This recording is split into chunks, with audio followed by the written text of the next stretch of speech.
You know, the holidays can be beautiful, but after the age of 60, they can also feel unexpectedly heavy. Maybe the house is quieter than it used to be. Maybe someone you love isn't here this year. Maybe the memories feel sharper and the joy feels harder to reach. And if you've been wondering, why do the holidays feel different now? There is a simple answer. Your heart has changed because your life has changed. But that doesn't mean you have to struggle through this season. I'm Dr. William Harper, and today I'll show you how to stay emotionally strong during the holidays after 60, with gentle, practical steps that truly work. Let's begin. Chapter 1. Understand why the holidays feel heavier after 60. You know, nobody tells you this, but after the age of 60, you start seeing the holidays through a different lens. Not because you're weaker, but because you've lived long enough to understand how much life changes. For many of the seniors I meet in my clinic, the heaviness comes from three things. 1, the empty spaces, an empty room, an empty chair, or an empty tradition that once belonged to someone you loved. 2, the pressure, the expectation that the holidays must look a certain way, full of energy, full of people, full of joy. And 3, the comparison. Seeing other families look perfect on TV, online, or in your neighborhood, and feeling like your life isn't as together. But here's the truth. There is absolutely nothing wrong with you. Your heart is doing exactly what a human heart does, remembering, comparing, and feeling. Understanding why the holidays feel different is the first step to facing them with strength. Chapter 2. Release the pressure to perform happiness. I always tell my patients, you don't owe anyone a perfect Christmas. You don't have to decorate like you used to. You don't have to host like you used to. And you absolutely do not have to pretend you're okay when you need rest, quiet, or space. One of my patients, Mrs. Linda, 72, told me, "Doctor, I love my family, but every Christmas I feel like I'm acting in a movie." Her smile wasn't fake, it was just heavy. And I told her what I want to tell you too. Happiness is not something you perform. It's something you feel in small, real moments. A warm drink, a slow morning, a quiet walk, a single phone call from someone who cares, a simple music playlist. When you stop forcing the holidays to be big, you make room for the moments that are true. That's emotional strength. Not pressure, not pretending, but choosing what feels peaceful. Chapter 3. Protect your heart from seasonal loneliness. Loneliness during the holidays has been studied deeply. Harvard, the University of Michigan, and the American Psychological Association all confirm a similar finding. Loneliness doesn't come from being alone. It comes from feeling disconnected. But the good news is there are gentle, realistic ways to protect your heart. 1. Micro-connections, small but meaningful. A short call, a 5-minute chat with a neighbor, a quick visit to a local senior center, saying hello to someone at the grocery store.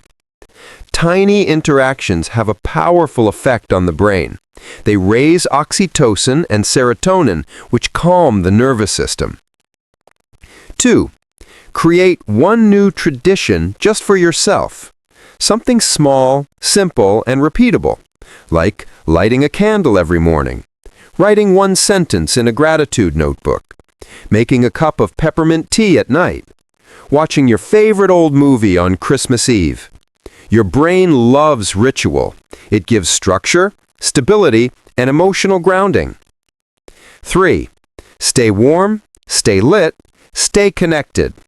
Studies show that darkness and cold increase sadness. So I always give this prescription, literally. Turn on the lights, turn on the music, turn on the meaning. It works. Chapter 4. Set healthy boundaries with family. This is one of the hardest parts for people over 60. You love your family. You want to be there for them. But you're also tired, and the holidays can turn into a quiet storm of unspoken expectations. Can you host? Can you help with the kids? Can you make the dinner?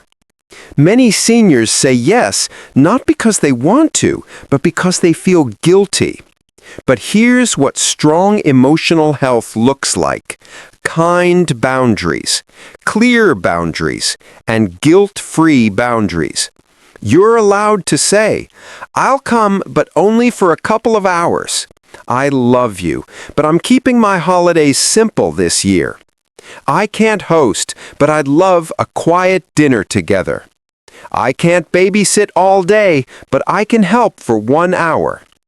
Healthy boundaries keep holidays loving, not heavy. Chapter 5. Give yourself permission to grieve and to feel joy. The holidays often bring two emotions at the same time: grief and gratitude. You might miss people who are no longer here. You might remember years that felt warmer. You might even feel guilty for enjoying the season when someone you loved isn't here to share it. Let me say this clearly. You are allowed to grieve. You are allowed to remember. And you are allowed to feel joy, even in the same breath. I've seen this in hundreds of patients. The strongest seniors are not the ones who push feelings away. They are the ones who say, "This memory hurts, but it also reminds me I once loved deeply." That's emotional strength. Not hardness, but honesty. Chapter 6. Create a holiday that fits your heart now. Here's something most people never tell you. The holidays are not supposed to stay the same forever. And that's okay. Your life has changed. Your rhythms have changed. Your energy has changed. Your family has grown up or moved away. Some people are gone. Some people are new. You're not failing. You're simply entering a new season. So I encourage you to build a holiday that fits today's you. Smaller, simpler, slower, softer, quieter, more personal, more meaningful in your own way.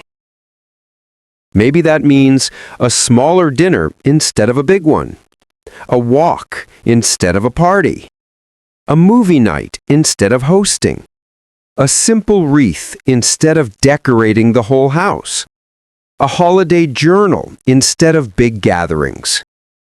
You get to choose. You're allowed to choose. And choosing wisely is emotional strength. Chapter 7. The holiday mindset shift that changes everything. Most people measure the holidays by how many people were here, how busy was I, how loud was the house. But after 60, a different measure becomes far more meaningful. How peaceful was my heart? Because peace is not the absence of noise, it's the presence of meaning. If you measure the holidays by peace, then you start noticing the things you used to overlook. The quiet warmth of your home, the first cup of coffee on a cold morning, the softness of a blanket, the sparkle of a single Christmas light, the sound of your favorite music, the comfort of a simple meal, the joy of being alive to see another winter. These aren't small things. These are the things the heart remembers. So if you're over 60 and the holidays feel heavy, please know this. There is nothing wrong with you. Your heart is simply full of memories, of years, of love, of change.